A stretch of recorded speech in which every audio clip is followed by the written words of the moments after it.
agora que nós já esticamos um pouquinho as pernas, né? Que já nos confraternizamos aí com alguns diálogos entre nós aqui, voltemos para os temas, o tema abordado e os slides para as nossas reflexões.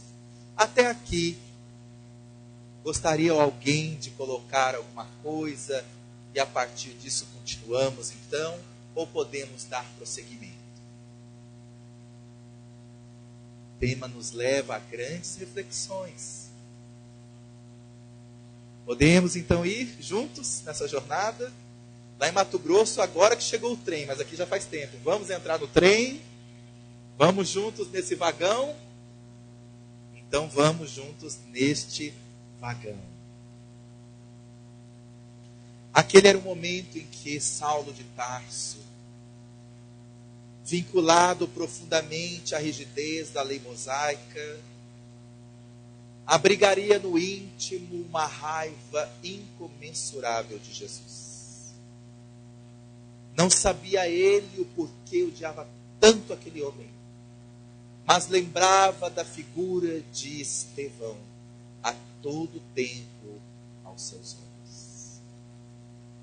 De onde retiraria aquele homem a plácida e serena paisagem do seu espírito elevado? Ele, que era doutor das coisas, sabia muito bem as regras e os princípios da lei judaica, mas nunca havia visto alguém interpretá-la com a magnificência daquele jovem e a simplicidade de sua sabedoria na casa do caminho. Aquilo lhe perturbava as impressões. E depois da morte de Estevão, Saulo iniciara as perseguições cruciais contra todos os adeptos do carpinteiro, ao ponto de conseguir, através dos seus asseclas, torturas inimagináveis, como aquelas que se colocava agulhas ferrenhas nos dedos dos que se diziam seguir Jesus. Entretanto, a sua ideia própria era de que estava defendendo a verdade, de que estava a favor de princípios nobres, de que estava vinculado realmente a escritos superiores. Não se dava conta, Saulo, que estava agindo contra as leis divinas. A cegueira estipulada pela vaidade de casta, as ideias do raciocínio vinculado ao fanatismo, não oportunizava aquele jovem idealista que estava, na verdade, atuando contra o Senhor de todos nós. Foi preciso um choque emocional vital na vida deste jovem, o doutor de Tarso.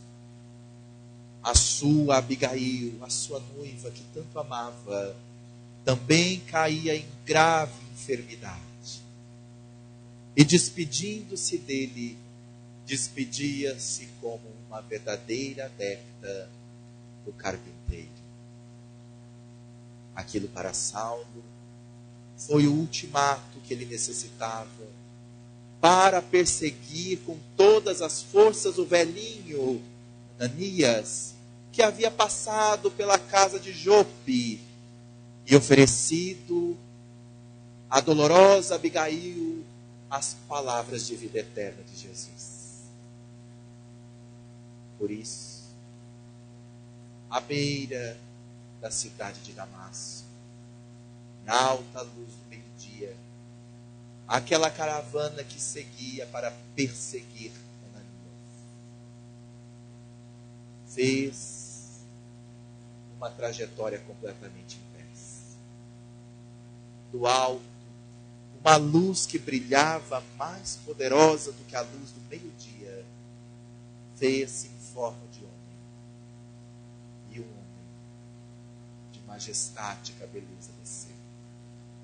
Sua túnica alta, Tirilintava os brilhos celestes, mas o seu olhar transbordava um olhar de sublime melancolia. Saulo, Saulo, por que me persegues? Caído à semelhança de um servo, de um escravo ao seu Senhor. Quem és tu, Senhor? Eu sou Jesus, a quem tu persegues.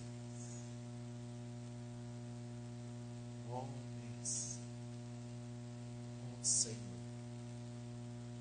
que queres que eu faça? Esta pergunta é sem dúvida a pergunta das mais humildes que nós podemos ver em o Evangelho, em Atos dos Apóstolos. Ela não coloca condições. Ela se entregaria a qualquer resposta, se envolveria com qualquer consideração de Jesus. Independente do que fosse, era o servo junto do seu Senhor. Mas a pergunta traz um dinamismo fora do comum. Quando vamos no âmago desta pergunta, nós estamos, na verdade, indo ao âmago do nosso propósito existencial.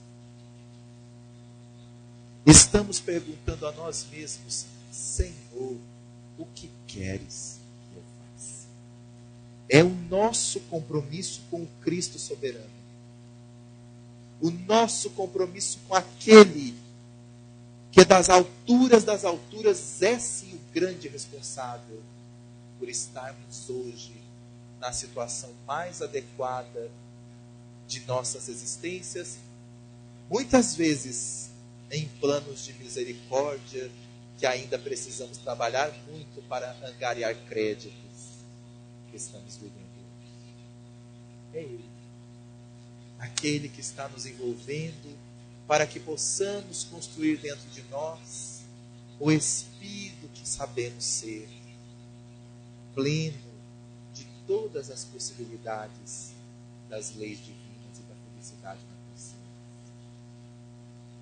Mas para realizar esta pergunta, que nos leva ao grande propósito, devemos, antes de tudo, compreender que as nossas relações entre as pessoas ainda está manietada em termos de interesses e separações, mas que precisamos começar a construir a grande relação espiritual com a humanidade, que somente é possível se estamos dedicados a seguir o nosso modelo e guia, Jesus.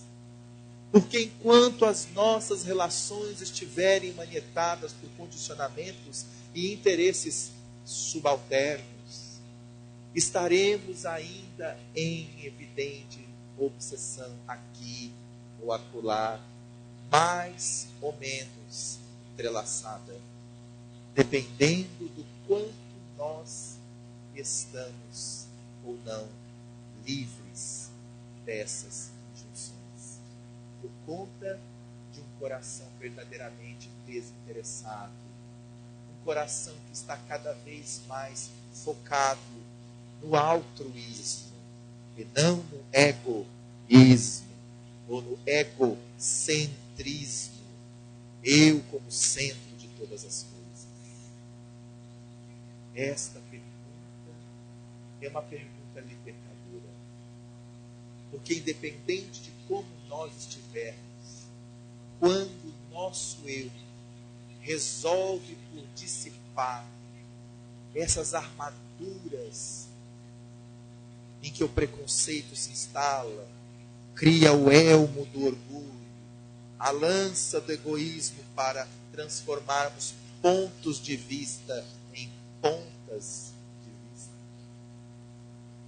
Aí sim, se nós conseguirmos nos dissipar de tudo isso e nos tornarmos seres cada vez mais acolhedores conosco mesmo Então nós poderemos, pela lei de igualdade, respeitar as condições do outro. Entender como o outro se constrói. E como é que ele deu conta de si. Porque o outro não é aquilo que eu quero ou que eu não quero. Ele é o que ele deu conta de si. E isso nos traz pensamentos respeitosos. Exatamente isso é o grande antídoto, a grande vacina, para que nós evitemos que as interferências mentais de espíritos invejosos e ciumentos alcance o nosso plug mental, que falaremos agora.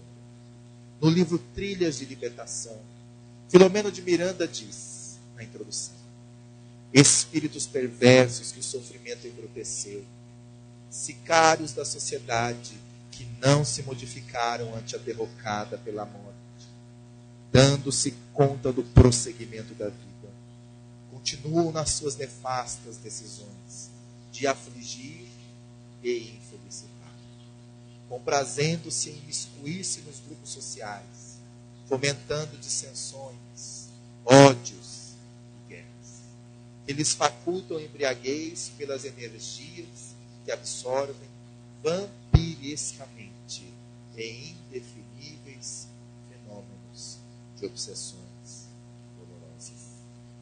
Dessa forma, o número de obsidiados é muito maior do que se pode imaginar.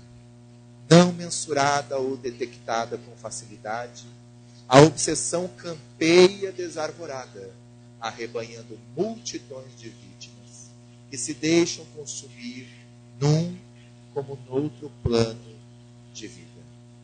Ou seja, vivemos dias em que a obsessão não é uma epidemia, a obsessão é uma pandemia.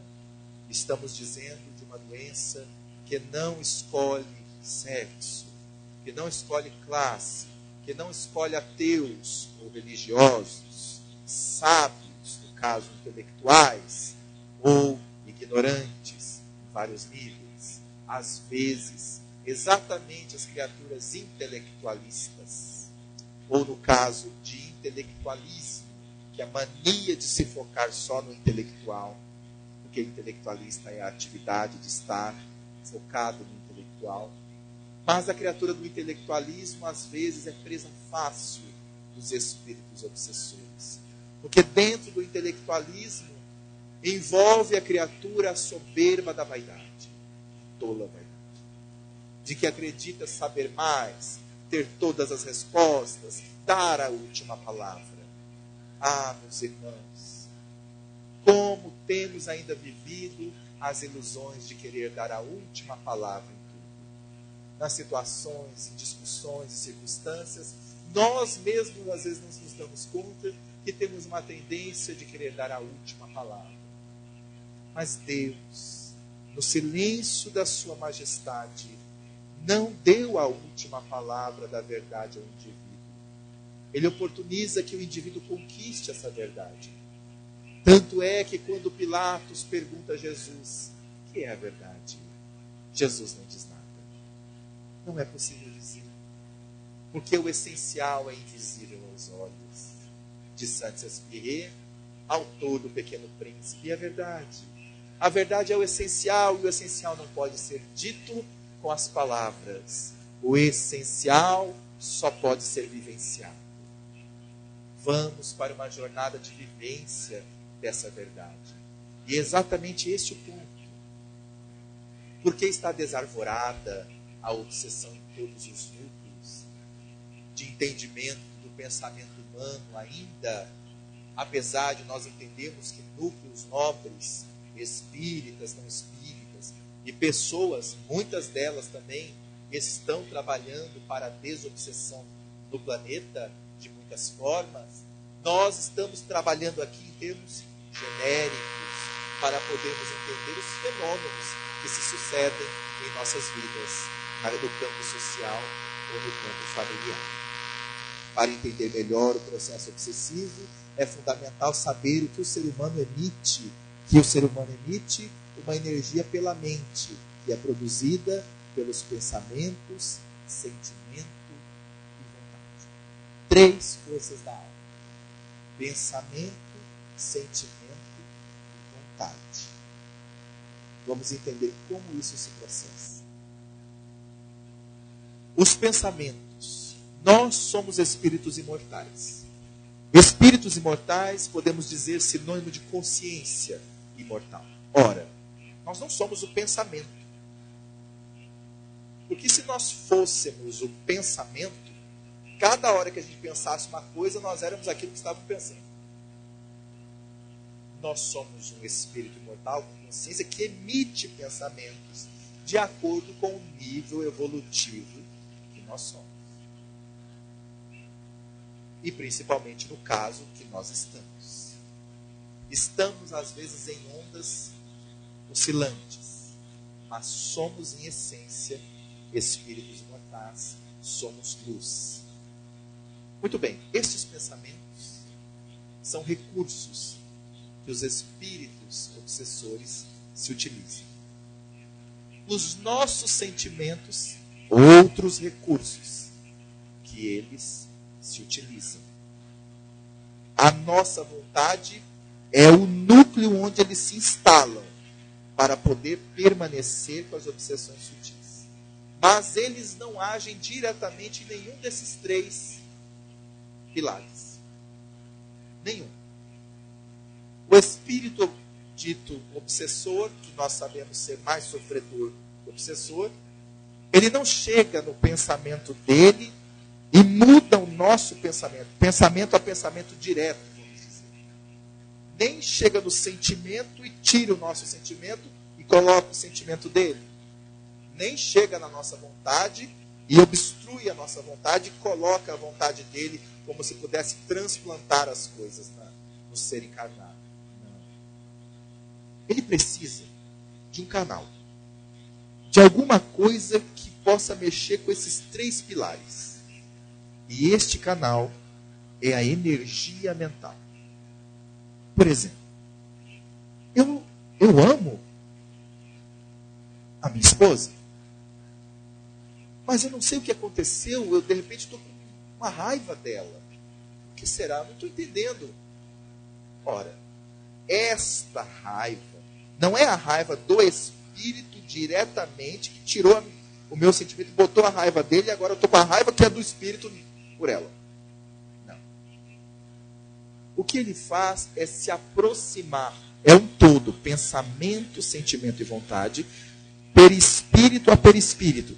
Se aproxima energeticamente do indivíduo, que pode ser próximo, pode ser à distância, às vezes, as obsessões à distância.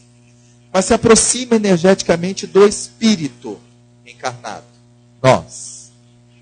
E alguma coisa dessa sintonia, dessa energia mental, quando faz o plug, quando faz a conexão, é aí que ele tem domínio sobre o pensamento, o sentimento, a vontade, mas que é meu pensamento. Ele encontra alguma coisa que eu generalizo numa situação, numa circunstância, e que aí eu fico com raiva daquela pessoa. Mas a intensidade da raiva vem dele. Mas o princípio que eu dei para fazer a raiva é meu. Então é como se ele pegasse uma lupa. Ele não me dá a capacidade de enxergar, porque isso é meu. Mas a lupa ele faz ficar grande. Ele faz ficar bem maior do que é. Porque ele se aproxima pela energia mental dele. São ondas. A energia mental desses espíritos é constituída das forças que eles vivem e viciaram-se, aproximando-se de mim, encontrando alguns plugs de vícios, algumas coisas que eu não trabalhei.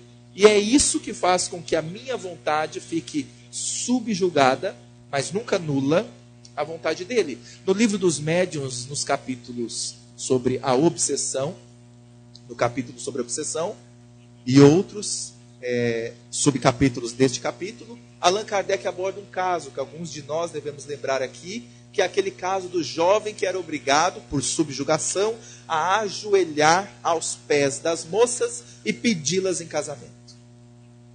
Ele não queria fazer isso, do ponto de vista pessoal.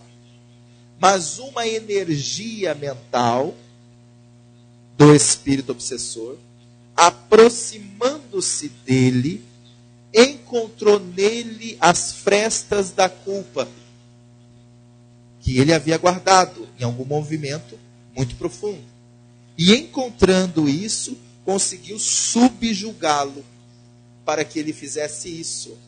No capítulo não diz quem é o espírito, mas podemos, por exemplo, considerar, só por hipótese, que aquele jovem que se ajoelhava para as outras moças, para pedir as outras em casamento na rua, de uma forma ridícula, poderia provavelmente, talvez, ser o mesmo jovem que abandonou alguém no passado, que deixou essa pessoa míngua em algum relacionamento, e que essa pessoa, por exemplo, agora, voltando, encontrando energeticamente aquele jovem, diz: você é culpado pela minha desgraça.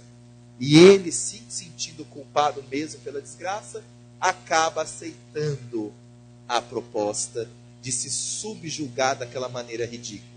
Por exemplo, o que seria um caso muito lógico daquele jovem que, se culpando por ter abandonado a jovem, por ter talvez traído um outro relacionamento, agora se vê a braços dados com a cena ridícula de ficar pedindo as moças em casamento no meio da rua o tempo todo.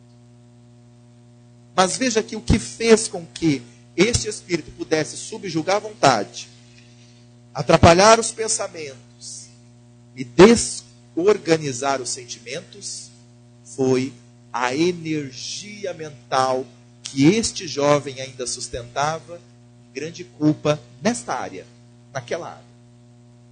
Porque nós já nos organizamos em muitas áreas. Mas pode ser que naquela área específica a gente não se organizou. Então a gente dá o campo para que nessa energia mental eles consigam algum acesso sobre nós. É mais ou menos como o nosso comportamento. Não tem aquela pessoa que se diz uma coisa para a gente nem se afeta? Mas não tem aquela outra pessoa que se diz uma coisinha, parece que o mundo acaba? Por quê? Aquela outra pessoa pode chegar, falar tudo, brigar, estou tranquilo, estou em paz. Mas se outra pessoa falar um azinho, eu fico tão chateado. É porque eu tenho um plug com essa pessoa.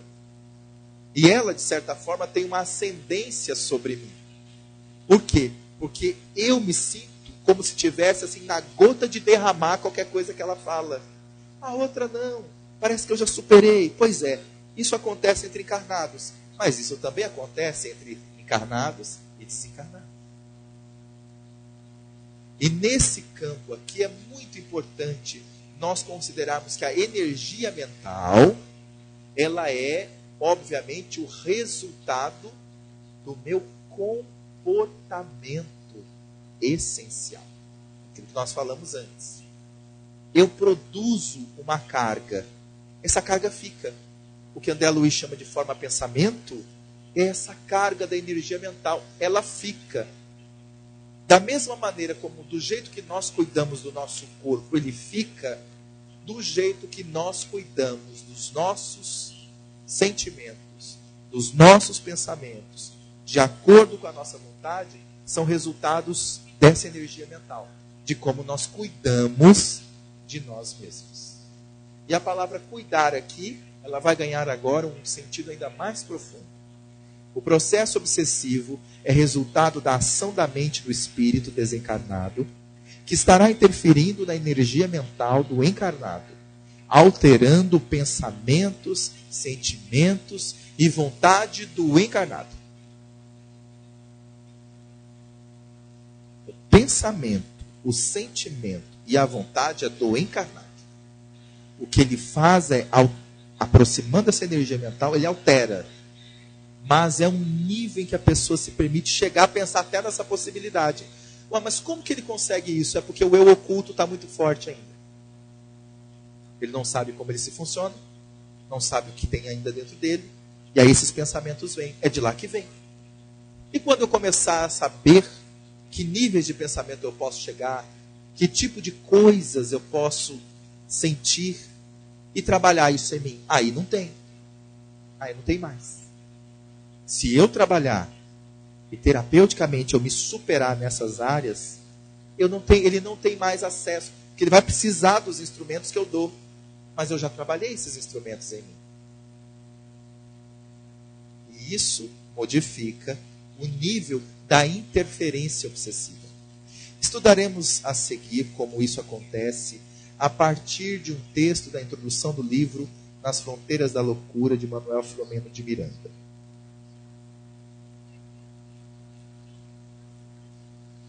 Recepção da ideia perturbadora.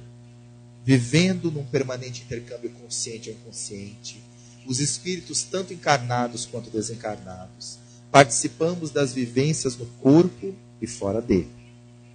Não apenas por processos de desforço pessoal, em que os desafetos se buscam para produzirem-se males e cobranças injustificáveis, como por fatores de variada motivação, assimilam-se ideias e pensamentos pela simples sintonia da onda própria em que se situam as mentes. Grifo. Não apenas por processos de desforço pessoal. Não apenas porque eu não gosto dele ou tal, ou tem coisas de vidas passadas, como às vezes nós colocamos, em que os desafetos se buscam para produzirem-se males e cobranças injustificáveis. Porque nesse processo do desforço pessoal, a criatura age acreditando que está a favor de uma justiça muito própria, mas de uma justiça. Eu faço porque ele me fez, eu faço porque ele merece, mas não é só por isso. Esse já é um problema, obviamente, uma característica de dupla sintonia de desamor.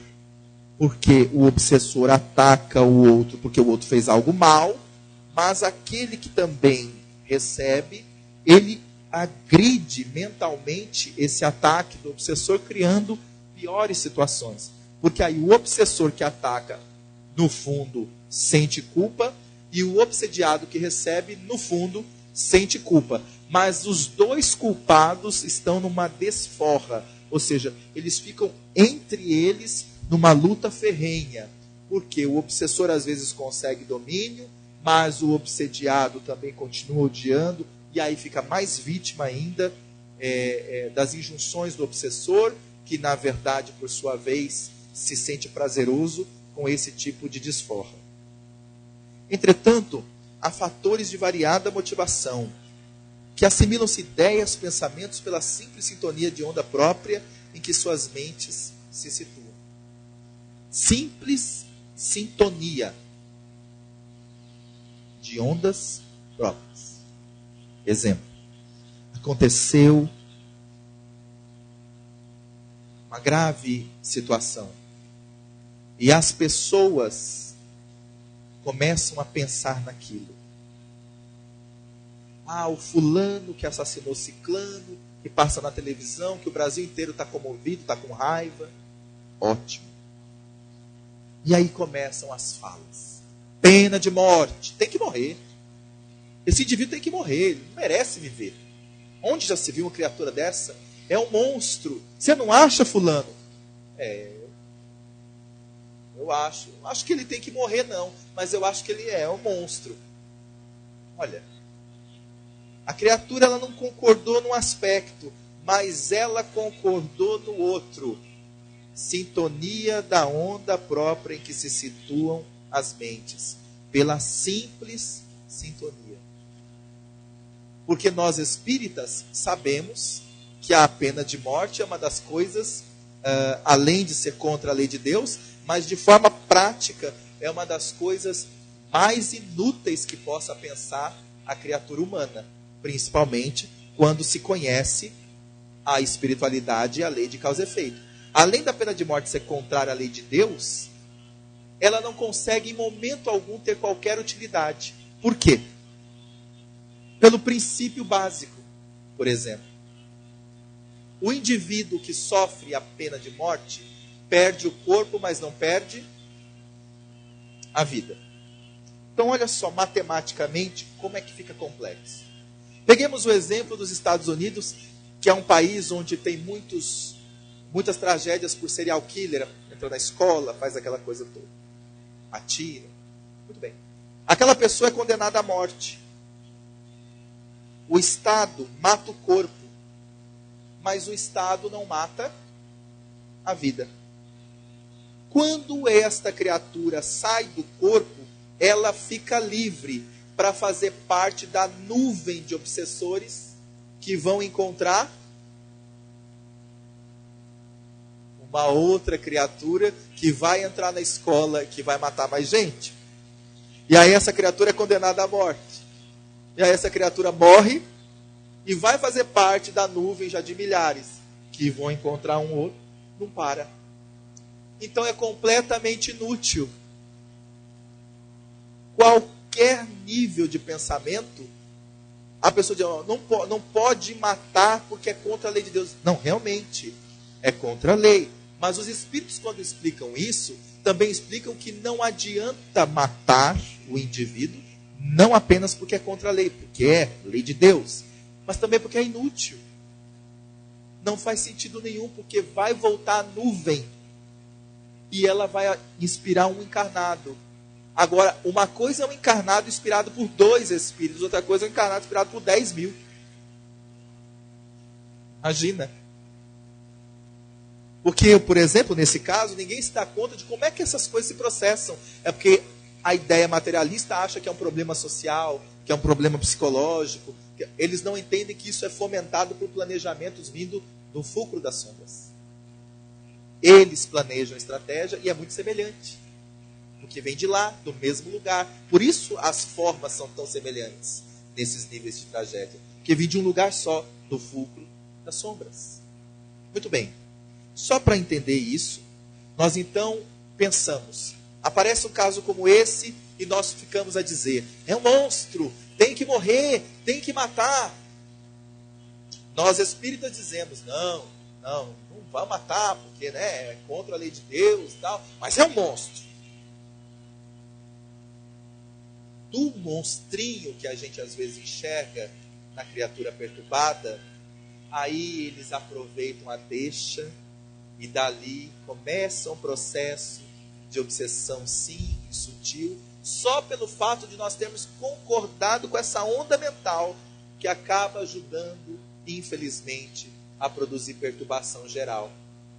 Veja bem, mesmo nós dizemos às vezes, não, eu sou contra a pena de morte, mas essa criatura é um monstro.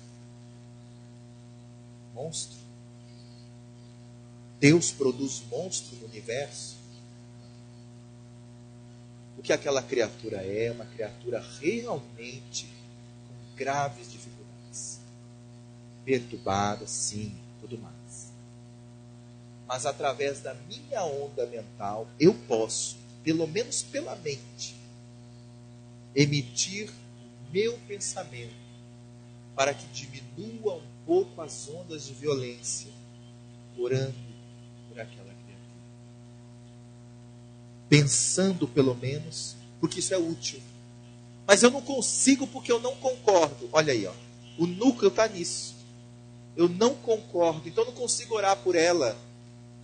Bom, então aí é uma questão de meditar um pouco mais e verificar por que eu não concordo em orar por uma criatura que faz certas atrocidades. Porque eu não concordo com isso.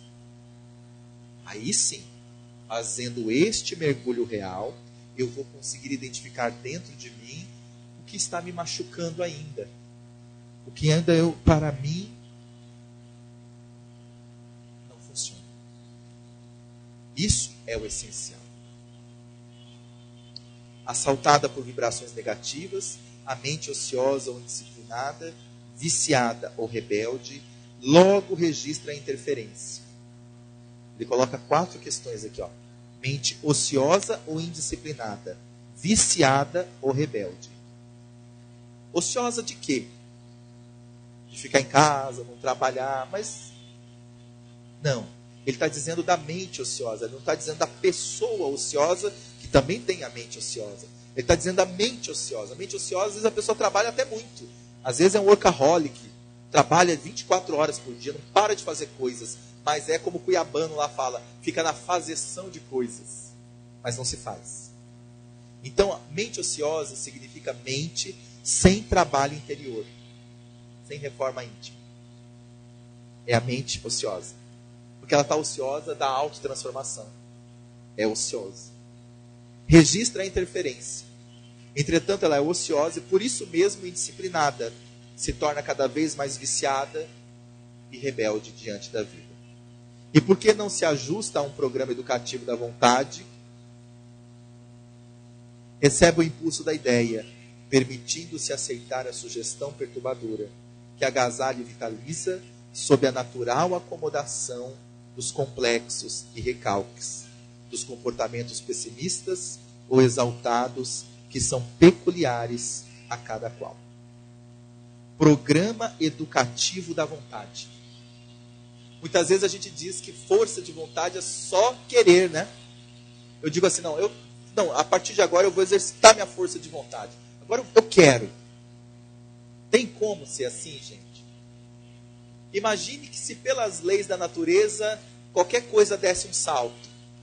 Eu agora decreto que a partir de hoje todos nós somos espíritos perfeitos. Decreto está registrado em cartório, hein? Tem como? Não. Pois então vamos meditar sobre isso. Vontade é uma faculdade do espírito. O que significa isso? Que não existe faculdade do espírito que se realiza por decreto. Para que eu possa colher o fruto, eu preciso respeitar a plantação. Eu preciso respeitar o tempo de formação da semente, o ajuste na terra, o crescimento do tronco, os galhos ao alto. E depois eu colho o fruto. Pois bem, nós às vezes trazemos uma ideia imediatista do desenvolvimento da vontade. Acreditamos que a vontade vai ser instituída por um processo impositivo. É o ego querendo pregar uma peça em nós. O ego soltou uma armadilha e a gente cai. A partir de agora eu quero isso. Muito bem. Só que daqui 2, 3, 4 semanas eu desisto disso. Mas eu diria que eu queria. Por que eu desisti? Porque a vontade, ela foi decretada, ela não foi cultivada.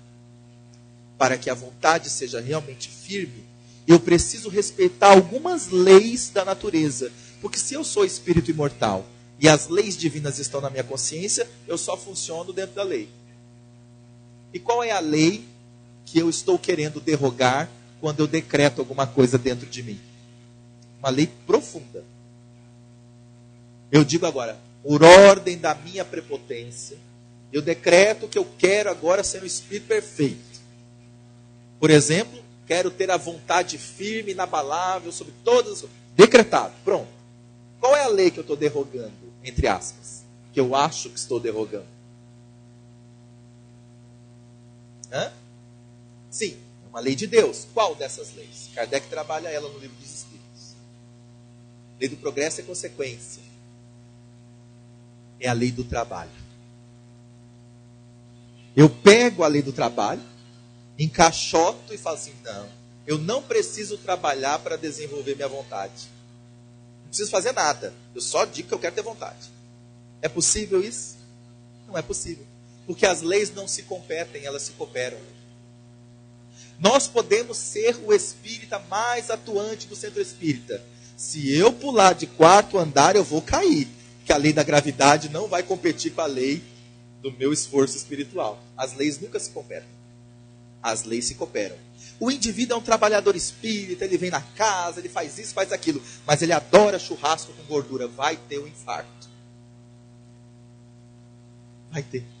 Porque a lei de conservação não vai ficar competindo com a sua lei de espiritualização. Se nós estamos num lado, estamos nos equivocando no outro, nós vamos responder por esse outro lado que nós não estamos dando conta. Isso não está dentro da lei de justiça? Faz sentido? Claro. Ora, então peraí. Significa dizer que todas as coisas que eu ainda não estou satisfeito, pleno, é porque em alguma coisa das leis eu não estou exercitando? Bingo, é isso. Alguma coisa dentro de mim, naquela lei específica, eu resolvi não fazer. Ou eu resolvi me rebelar, contrariar. Por isso que às vezes em determinados setores, nós estamos indo muito bem. mas em outros setores da nossa vida a gente está ainda em angústias. É porque nós não resolvemos meditar sobre as leis que funcionam para aquelas questões dentro de nós. O que importa nesse sentido é perceber que o indivíduo que quer realmente exercitar a sua vontade, ele precisa passar por um programa educativo da vontade. Pensar recursos, desde a leitura, desde o hábito da oração, desde a procura em que as interferências mentais vão se amenizando com o trabalho, às vezes no passe, o trabalho social, solidário, enfim. É um programa educativo que a minha vontade vai sendo desenvolvida. E não o contrário, eu decreto e acho que agora eu faço. Não, eu preciso pela lei do trabalho me compreender pela lei de justiça, que eu sou pela lei de igualdade igual todo mundo. E que não tenho privilégio na ordem da criação. O que eu posso fazer é me trabalhar a partir do tijolinho por tijolinho. Pouco a pouco. E aí eu vou construindo. Para isso eu preciso identificar se realmente eu quero isso para mim. Eu quero isso para a minha vida. Aceita a indução, forma-se uma tomada para ligação com a sombra, em regime de intercâmbio psíquico. E aí olha como que se acontece. Aqui tem um símbolo, né, da tomadinha na cabeça da pessoa aqui, mas só para lembrar que é um símbolo a tomada. Ninguém fica com tomada perispiritual, não, e o espírito chega com o plug ali. Esse é um símbolo para dizer o seguinte: como a gente acaba se construindo completamente aberto para as obsessões. Como que a gente se abre, né, para isso. E da forma exata a gente tem o ponto onde eles vão lá e conseguem plugar. Recepção da ideia perturbadora. Primeira coisa, como nós dissemos agora há pouco, por conta da nossa ociosidade mental, nós não trabalhamos através da lei do trabalho a nossa educação da vontade. Queremos as coisas à pronta entrega. E isso, obviamente, é uma falta de educação da vontade.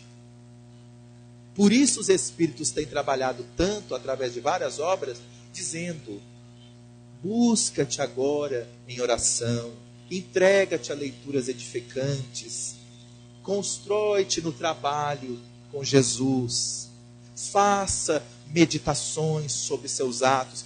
É um programa, veja, é um programa educativo da vontade.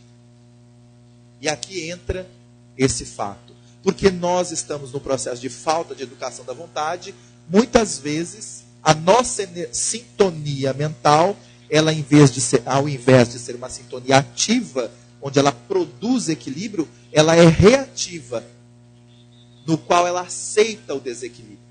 Então ela não é ativa, não é daqui para cá que as coisas acontecem. Eu não sou mais causa dos meus efeitos. Eu fico só recebendo os efeitos de outros que produzem outras causas. Porque a lei de causa e efeito também está dentro de nós. No caso, essa sintonia mental vem na assimilação de ideias e pensamentos negativos, que está aberto, permitindo-se aceitar a sugestão perturbadora.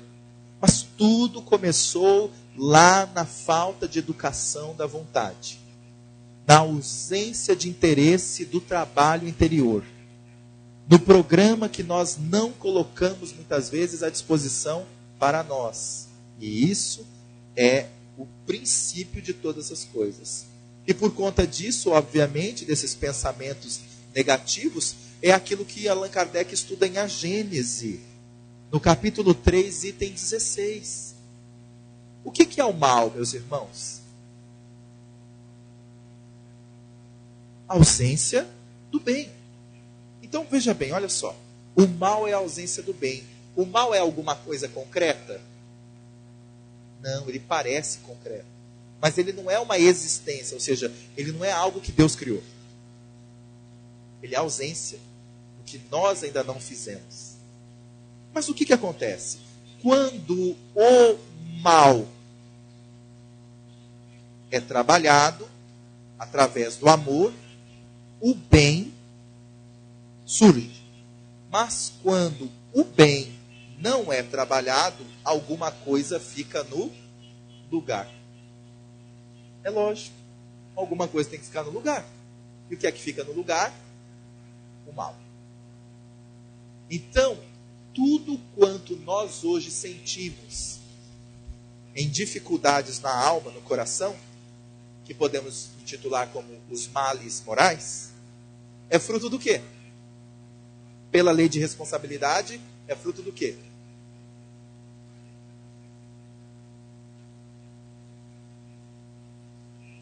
De algo que nós resolvemos não colocar no lugar. De algo que a gente não se trabalhou. Não tem nada a ver com o que o outro está me fazendo. Tem a ver com o que eu não me fiz.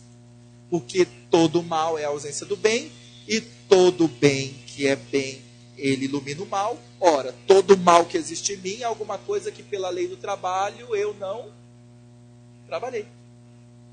Mas se eu começar a trabalhar, eu ponho no lugar. Porque o mal é a ausência do bem. E o bem é a existência. Assim como o frio é a ausência do calor e a escuridão é a ausência da luz. Diz Allan Kardec neste mesmo capítulo. Mas vamos pensar. Uma pequena vela numa caverna muito escura ilumina? Sim ou não? Ilumina. Agora, um escuro muito escuro escurece a vela?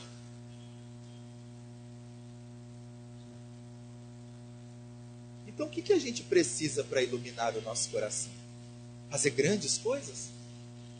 Não. A gente precisa querer.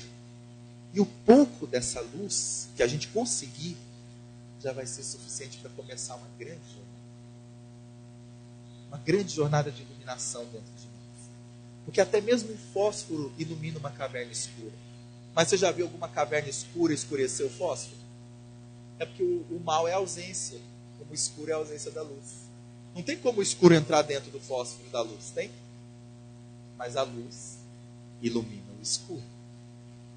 Este pensamento tão simples, mas bastante significativo, pode nos levar a compreender o quão nós podemos fazer de esforços possíveis e praticáveis na nossa vida. Por isso Jesus diz: ó incrédulos, se com um pequenino grão de mostarda, e com a fé poderias dizer montanha, sai daqui e vá para lá, e a montanha sairia. Ou seja, com um pouquinho do esforço iluminado no coração, muitos dos nossos vícios começariam a ser amenizados. E muitas das nossas virtudes começariam a ser iluminadas, manifestadas. Mas o que às vezes acontece é a ideia ancestral, lá atrás, desde os antigos, depois ainda na Idade Média, de que uma graça vai acontecer na nossa vida. E que algo impressionante vai mudar tudo de repente. É a ideia da graça de graça. E não é assim. A graça, bem entendida, não é uma coisa que vem de fora para dentro, que muda e de repente, Shazam, sou outro. Não. A graça é o resultado do esforço interior de autoiluminação. Esta é a graça que vem do esforço próprio. Isso acontece, uma fixação infeliz. Quando a criatura entra nesse processo de viciação mental, há uma fixação da ideia infeliz. Ou seja, aquilo que era apenas uma sugestão, vai entrando no núcleo dos nossos pensamentos, e quando chega lá no núcleo mesmo da ideia, fixa. E aí vem uma monoideia. Eu só penso naquilo.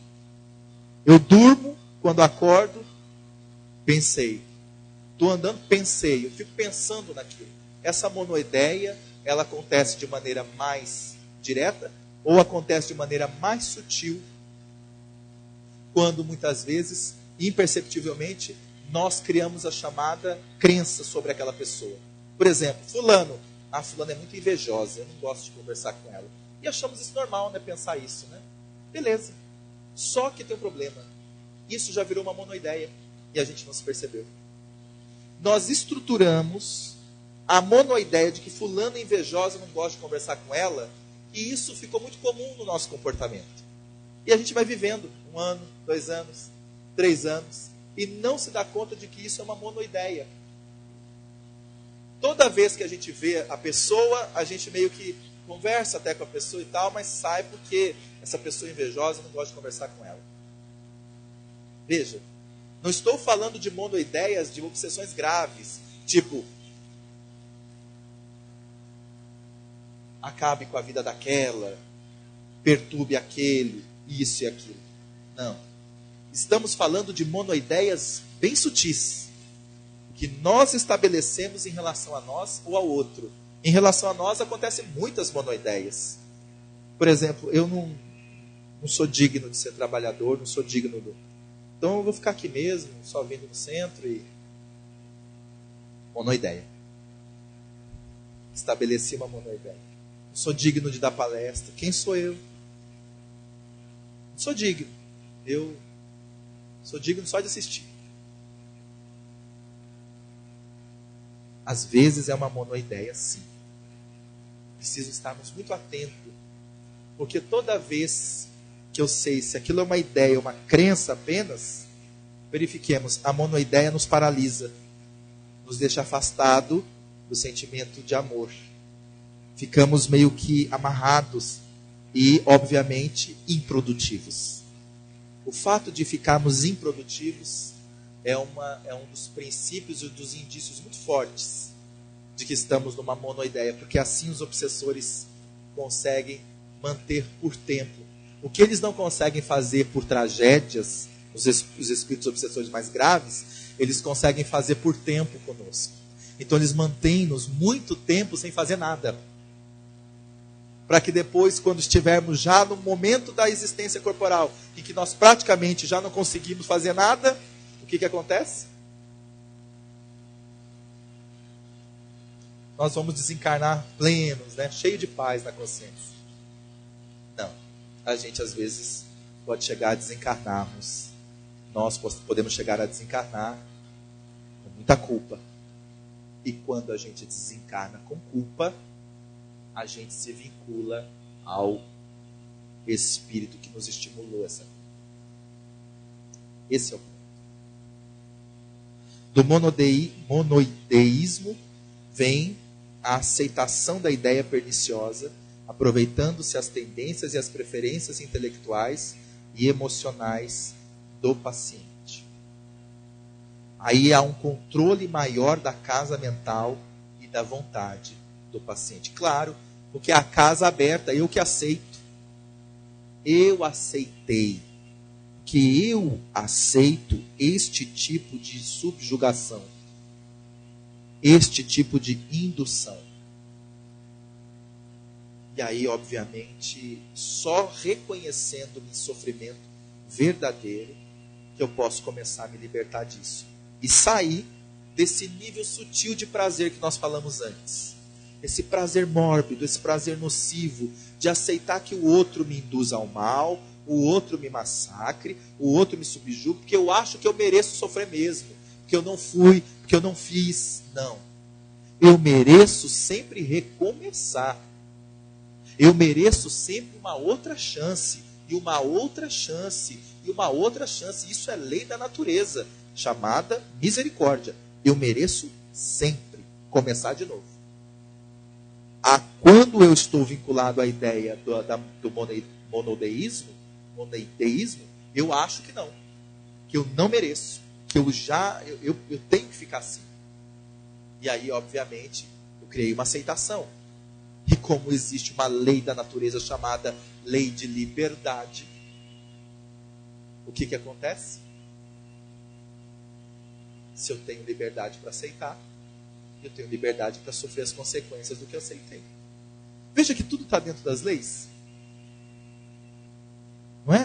Olha que interessante. Não tem nada que nós façamos, ou que nós não deixamos de fazer, né? Ou que nós também não façamos, que não passa pelas leis divinas. A diferença é que entre as leis divinas, existem leis que o Senhor permite que nós passemos, no caso as experiências, justamente porque nós somos agentes dessas leis. Livre-arbítrio, por exemplo, lei de liberdade. E aí entra algumas questões que algumas pessoas perguntam: por que Deus deixa fulano sofrer, Beltrano passar por isso? Mas pergunta lá no âmago da alma da pessoa se a lei de liberdade da pessoa foi tolhida. Pergunta se Deus arrancou a lei de trabalho da pessoa, a lei de responsabilidade. Não. Deus não arrancou de nós nenhuma dessas leis. Está lá, todas elas em nossa consciência. E nós a usamos conforme nós entendemos.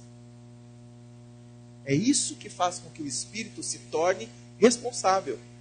Porque dentro da lei de liberdade existe uma correlação direta com qual lei?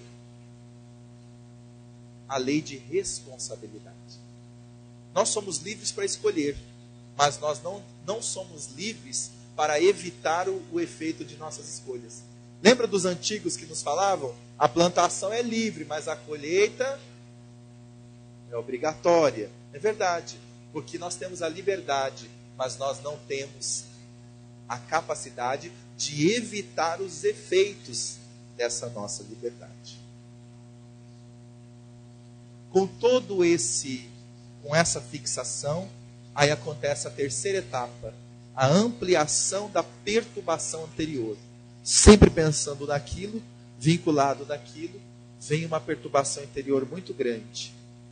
E as síndromes de inquietação que demonstram a criatura não está em estado normal, está em estado de normose pela obsessão sutil. Quando a criatura está muito inquieta e não sabe por quê, acenda o sinal vermelho. Pode haver ali uma grave situação de obsessão sutil. Porque a inquietação são manifestações do espírito deslocado do seu propósito. Ele está vivendo um grande conflito dentro. Mas como às vezes a mente racional mascara, não quer que a criatura perceba, então isso não vai para a mente. Eu não sei definir, mas eu sei sentir. Então eu fico numa inquietação enorme.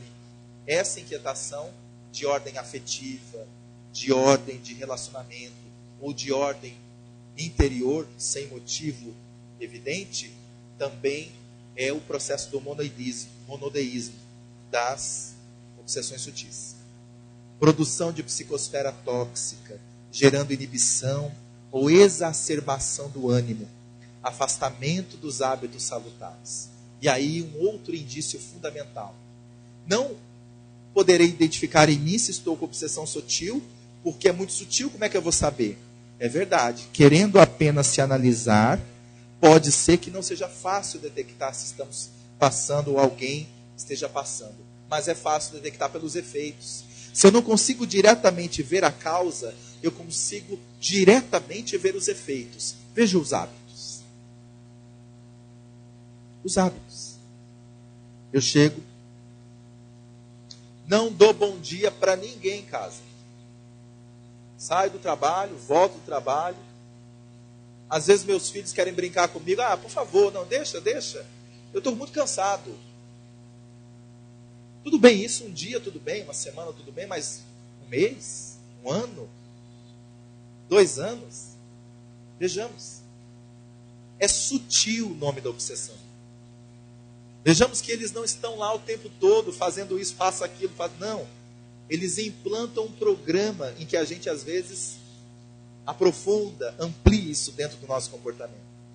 Então a criatura vai se afastando da família, vai deixando, por exemplo, do centro espírita de ser participativo. Ele vem, mas ele não está entregue, ele está apático.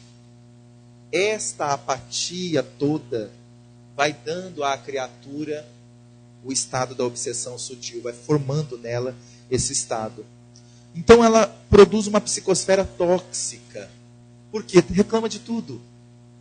não pode nada, a criatura já está reclamando, já está dizendo que não vai dar certo. Aqui não existe isso, mas lá em Mato Grosso tem muita coisa assim. Aqui não tem, mas lá em Mato Grosso, às vezes a gente encontra, né, situações assim. Onde você fala uma ideia para a pessoa, mas não vai dar certo. Mas o que... Olha, vai ser cuidado, hein? Vai dar tudo errado com você. Criatura de Deus, valei. E aí, às vezes, você fica até com medo de dizer para a pessoa qualquer coisa. Porque a pessoa vai se colocar numa posição pessimista. Gerando inibição ou exacerbação. Sabe o que é inibição ou exacerbação? Nós vamos ver agora. Afastamento dos hábitos salutares. Qual é o primeiro indício, Emmanuel diz? Qual é o primeiro indício de que a pessoa está obsediada? Esse é evidente, viu, gente? Se acontecer com cada um de nós, peça ajuda. Qual é o primeiro indício? Primeiro indício, a pessoa para de orar imediatamente. Instalou o nível de obsessão, ela diminui o hábito da oração praticamente imediatamente. Não está mais orando. Aí depois passa um dia, passa 2, passa 3, sabe? É um indício evidente. Mudança de hábito aqui, ó. Ela se afasta do hábito salutar, do hábito da oração. Então, quando você quiser, assim, gente, é uma dica, tá? Uma dica sutil. Quando você quiser saber se a pessoa está meio obsediadinha, assim, tá? Mas você não quer ofender a pessoa, né? Ela é uma amiga há muito tempo, está na casa espírita, às vezes, né? Ofender a pessoa. Dizer a pessoa, olha, eu acho que você está um pouquinho com companhias legais. Não. Você faz o seguinte. Você pede para a pessoa, assim, num círculo. Vamos orar, fulano? Não gosto muito de orar, não quero orar. Opa, ajuda a pessoa, porque ela está precisando. Que a pessoa, quando ela não está querendo orar, você pergunta, como é que está? Orou hoje? Como foi? Sim, orei. Então, já é um bom indício. Começa por aí. Já não está tão afetado. Há um princípio para ajudar. Mas quando a pessoa diz que não quer orar, pode ter certeza, alguma coisa já tem. Por quê? Mas tem os obsediados que oram, às vezes até tem, né? Aquelas pessoas que fazem as orações estáticas, assim. Ela vai falando, e você vê que está até desconexa a ideia da pessoa. Mas por que isso? É porque oração é exatamente esse exercício no núcleo da consciência, em que cria um dínamo entre ela e o Criador. E, obviamente, as ondas mentais se modificam com a oração. Mas no processo da obsessão, elas estão tão fechadas, os plugs estão tão fechados, que não consegue exercitar a vontade. Porque uma das formas do triângulo vontade, pensamento, sentimento, é a oração. Ela mexe com esses 3 pilares diretamente. Porque você não consegue orar de verdade se você não mexer com o seu pensamento. Você vai articular uma ideia. Isso, obviamente, provoca um sentimento. E isso, obviamente, é fruto de uma conexão da tua vontade, enquanto criatura, em direção ao Criador. Mas pode acontecer que, às vezes, não sei, um caso específico ou outro, mas pode acontecer que, às vezes, nós estamos com aquela vontade de orar e a gente parece que não está sentindo a oração. Já aconteceu isso? Que a gente quer orar assim, mas parece que o coração está meio ressequido. Parece que a gente ora, mas tem alguma coisa que... Já aconteceu isso? Comigo já aconteceu, viu, gente? Também é um indício. Porque nós estamos mentalmente relativamente lúcidos, que nós estamos no esforço da oração, porém, afetivamente, a presença, às vezes, de determinados espíritos, sutilmente, pode vir a dificultar. Aí, nesse processo, identificando isso, é muito importante ter um nível de autocontrole, autoacolhimento, né? E autoamor. Para que não fique um processo de exigência. Não, eu vou exigir que agora eu ore. Calma. Eu estou sentindo que eu não estou conseguindo, através da oração, entrar nesse estado. Pode ser que seja uma questão muito minha, pode ser que seja uma questão de interferência. Então eu vou orar por mim. e vou orar por quem está me interferindo. E aí, nesse processo, eu me trabalho. Nós vamos até 5h30? Podemos? E aqui nós vamos então meditar para fazermos as nossas conclusões e talvez abrirmos as perguntas. Uma mensagem do Espírito Honório na reunião mediúnica da Federação Espírita, onde ele trabalha um tema chamado descuido sutil. Ele traz essa mensagem dizendo: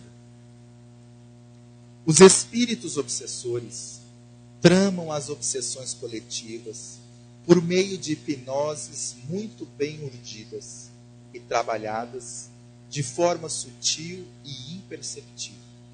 A maioria dos corações, aproveitando-se das fraquezas e das escolhas equivocadas dos irmãos encarnados, lançando em sistema coletivo as impressões de desânimo, de desistência, de animosidade e de competitividade. Os planos desenvolvidos pelas sombras podem ser comparados ao movimento dos veículos de comunicação do vosso plano, que sutilmente lançam as ideias e as tendências, induzindo milhões de criaturas a comportamentos esdrúxulos e desconectados do pensamento ético e moral. Paulatinamente, organizam episódios e conteúdos que vão fomentando no imaginário coletivo a derrocada moral, a agressividade, a perversidade, e sutilmente, através de episódios e notícias, estruturam informações que levam medo, pânico, terror às criaturas sintonizadas. Nos planos além do corpo, esses espíritos especialistas em comunicação obsessiva sutil também possuem os seus aparelhos que transmitem as impressões, levando milhões de pessoas, incluindo milhares de espíritas, a um estado de desconfiança e de falta de fé para a construção do trabalho operante no bem. Ainda há muito que aprender e analisar nos planos sombrios, porém, com arguta ciência, observação consciente e amor, esses planos aparentemente insondáveis começam a se desdobrar aos olhos dos espíritos atentos. Estejamos certos, a vigilância não é apenas uma atitude de uma hora ou de uma circunstância. Trata-se de um estado que deve ser constante, perseverante e ininterrupto no espírito imortal. É uma conquista tanto quanto a habilidade de raciocinar com clareza sobre os pontos em que os episódios da vida nos pedem bom senso.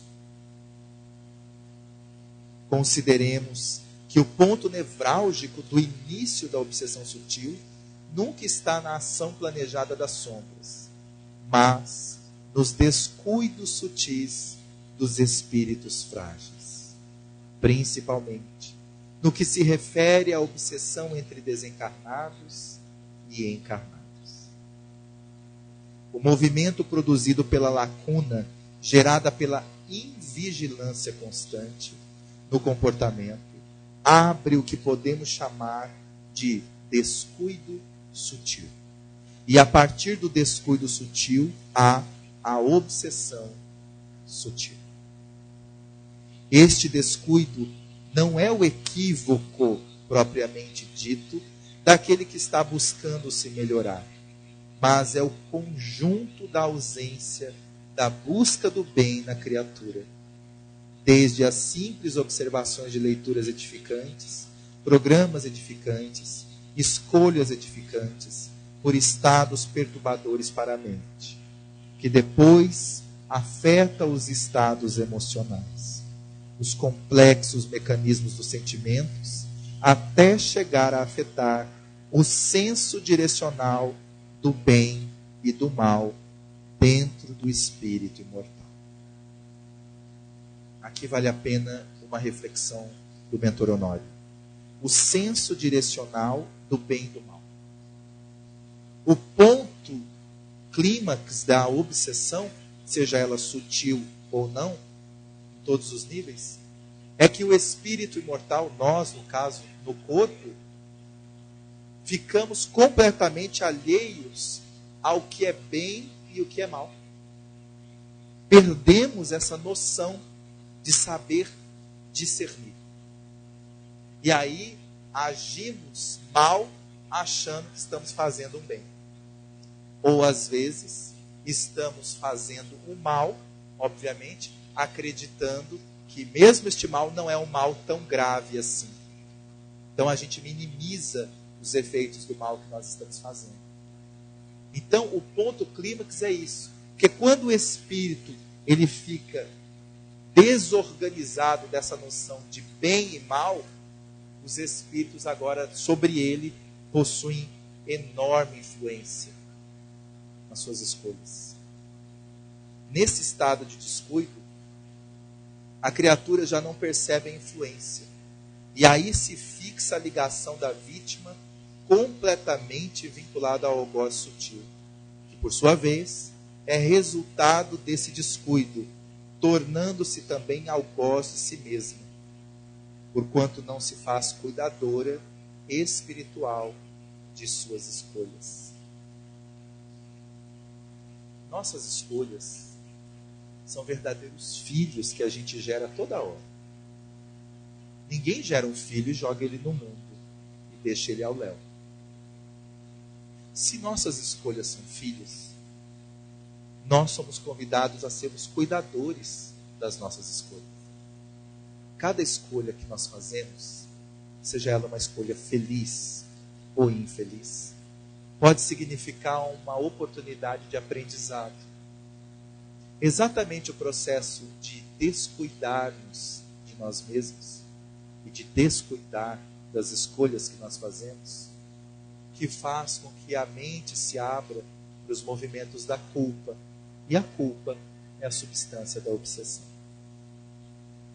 O programa de vigilância que nos reportamos trata-se do antídoto profilático para não entrar no estado do descuido espiritual, que é toda essa movimentação do espírito que abandonou o propósito existencial em algum ponto de suas escolhas, em algum momento de sua caminhada. Ele pode estar abandonando o propósito existencial em algum ponto, esquecendo-se que aquele ponto é o que mais necessita para evoluir. Cada atitude, independentemente de ser uma atitude consigo mesmo, com o próximo ou com a vida, deve ser permeada pelo propósito existencial profundo. Ou seja, todos nós reencarnamos com um propósito. E este propósito vai iluminar nossa vida na família, nossa vida no centro espírita, nossa vida social. Mas quando nós abandonamos o nosso propósito, então nós não vamos nem saber atuar isso na família, conosco mesmo, no centro espírita, na sociedade, em lugar nenhum. Porque nós abandonamos o motivo de estarmos reencarnados. Nós abandonamos o propósito existencial. Perdendo-se a noção do porquê se faz algo, realizando-se de forma superficial, o espírito adentra no descuido. E esse descuido alberga a conexão com a obsessão sutil. Que o Senhor da vida nos abençoe. Honore.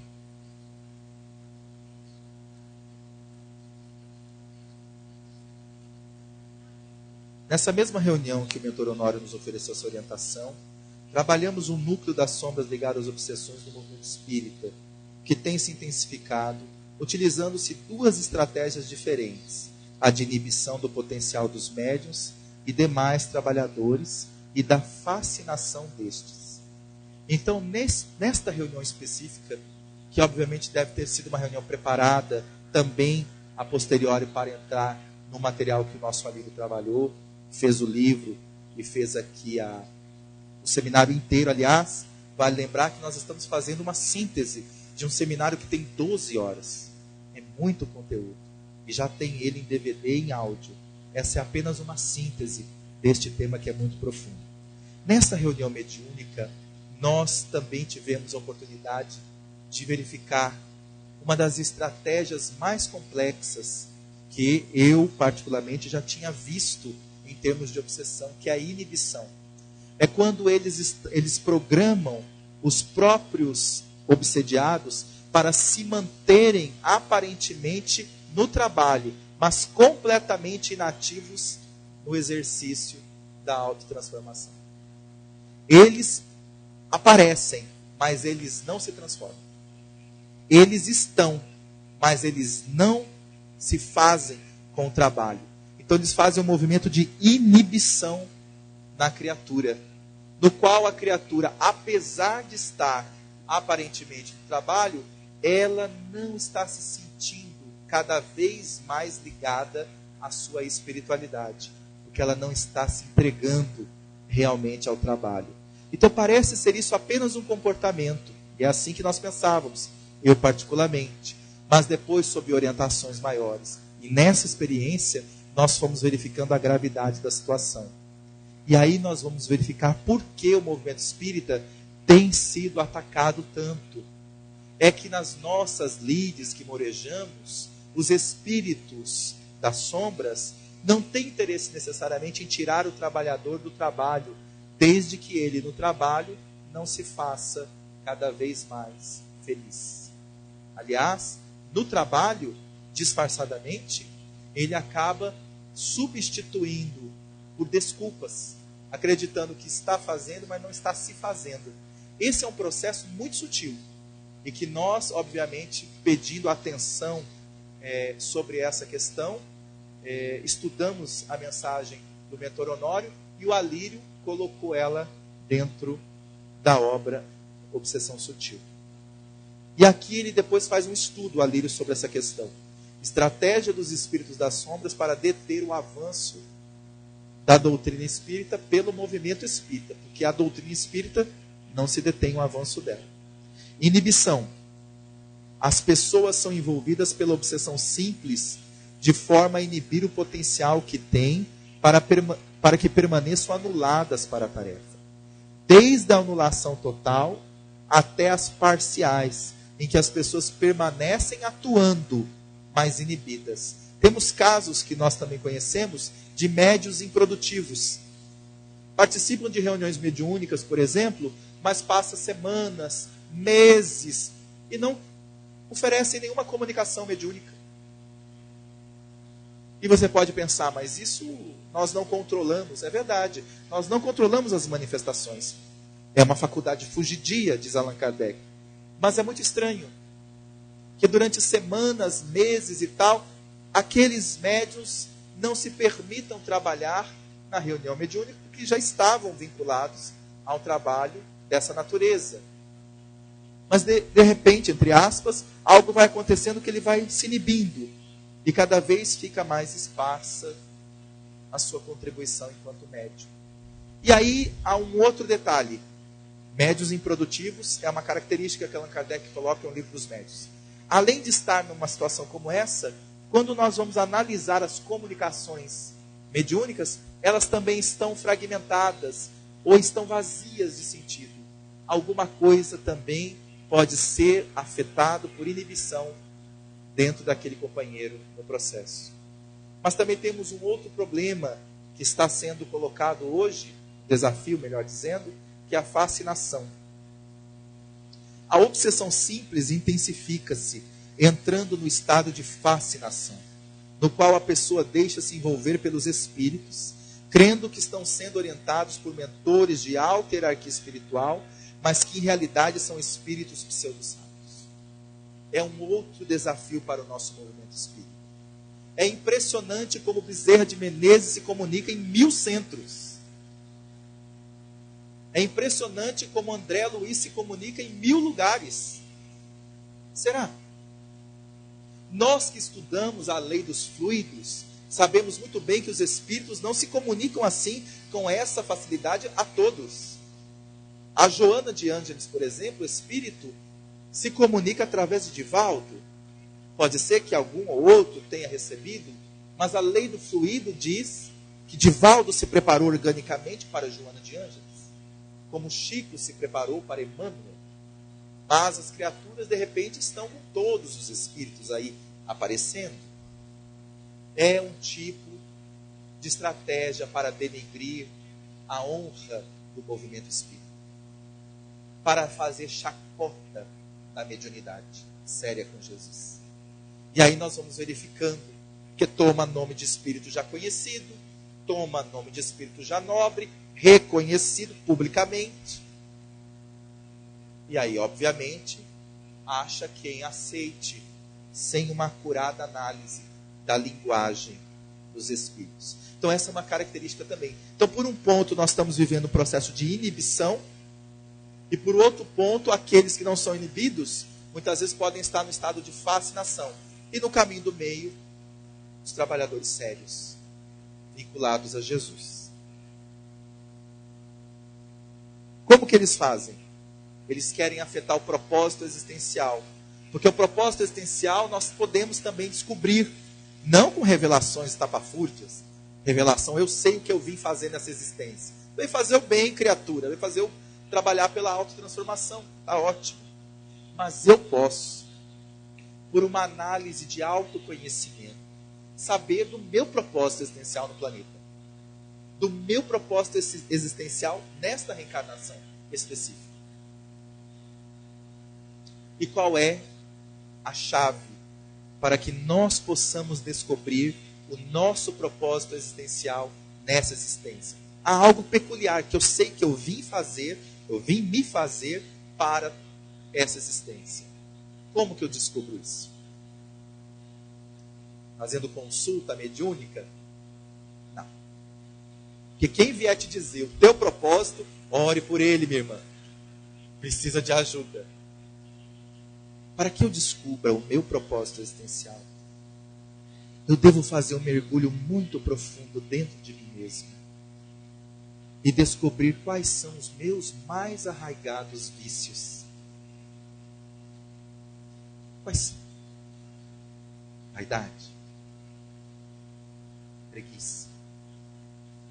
Quando eu faço essa viagem e descubro quais são os meus mais arraigados vícios, aquilo que mais me afeta, me incomoda, este é o teu propósito existencial. Em todas as etapas da vida, perceba, você, eu, nós sempre vamos estar, parece que, sendo levados para trabalhar essa questão. Você já viu isso acontecer? Parece que sempre na minha vida eu preciso trabalhar com organização. Eu tenho sempre muita coisa para fazer.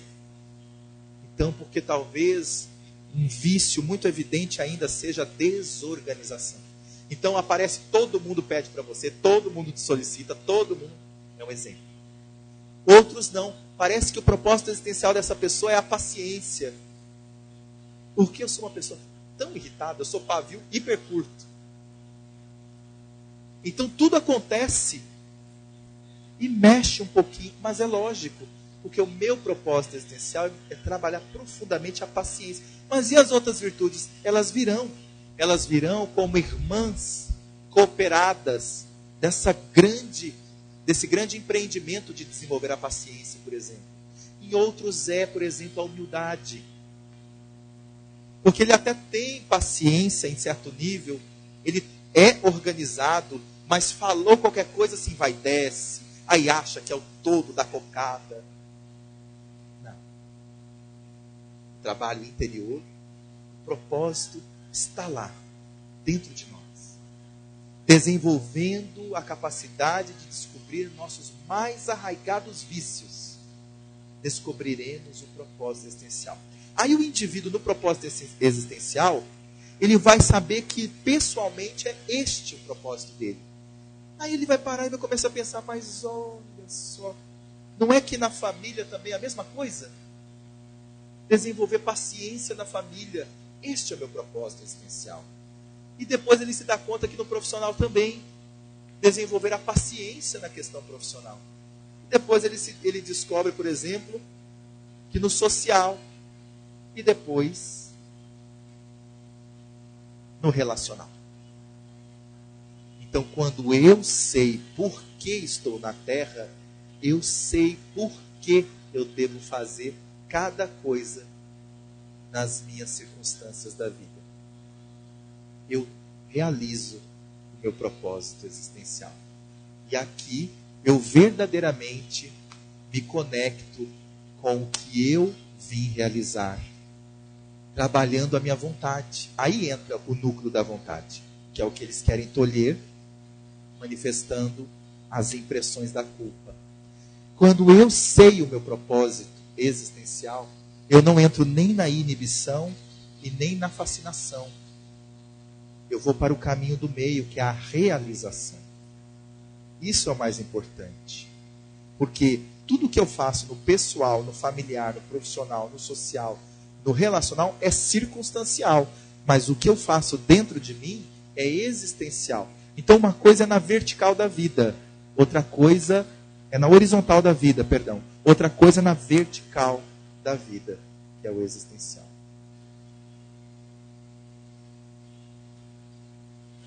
Para encerrar, gostaríamos de meditar sobre uma historieta muito interessante, que eu gosto muito, porque é uma forma tão inteligente que Emmanuel pede a Chico para se libertar de um obsessor, que eu acho que isso merece o nosso pensar. Certa feita, Chico havia acabado de trabalhar no centro espírita, estava fechando as janelas para ir para casa, e aparece então um obsessor daqueles clássicos, daqueles assim que espanta até autor de filme de terror. Quando ele olhou o irmão, ele ouve do irmão: "Você me chamou, Chico?" Imagina. Depois de trabalhar, a criatura aparece e pergunta se ele chamou. E Chico ia dizer que não chamou. E nesse momento, então, ele ia falar: "Emmanuel, não diga que você não chamou." Mas lá vem Emmanuel com as ideias dele. "Você me chamou, Chico?" "Chamei." "Ah, você me chamou. Por que você me chamou, Chico?" "Sabe o que é, meu irmão? É que minha vida está tão difícil. Eu tenho passado por tantos desafios. Pedindo a Jesus que me ajude, porque eu sou uma criatura tão frágil. Eu sou uma criatura com tantos problemas morais. Então eu queria pedir a você, meu irmão, que por graça de Deus, fizesse uma oração para mim."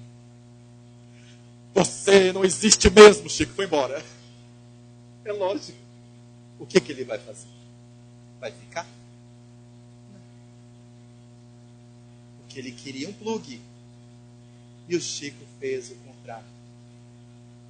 Deu a oportunidade dele fazer o bem.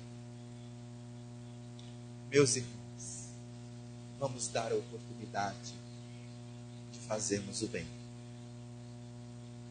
Nós somos espíritos que hoje, na auréola da doutrina espírita, estamos em situação de reparação muito promissora.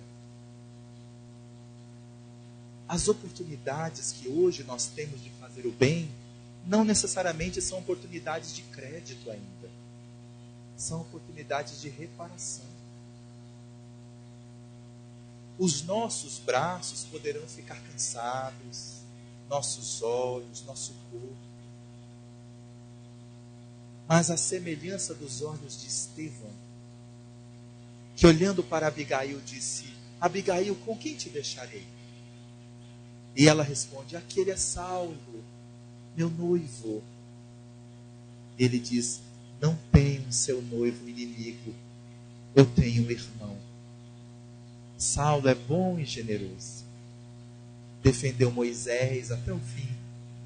Mas quando ele conhecer Jesus, defenderá com o mesmo fervor." Vamos meditar nisso.